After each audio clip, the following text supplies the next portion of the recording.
তো বেশি ভালোবাসলে আবার পিছনে দুঃখ কষ্টও থাকে, কারণ যত বেশি কাউকে সম্মান দিবেন, ভালোবাসবেন, ওই ভালোবাসার লোকটার পিছনে শত্রু বেজে যাবে।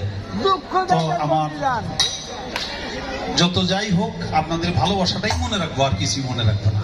শালী বাবার দরবারে ভক্তি রেখে শালী বাবার নামে একটি গান করার জন্য বলেছি, আমি চেষ্টা করি।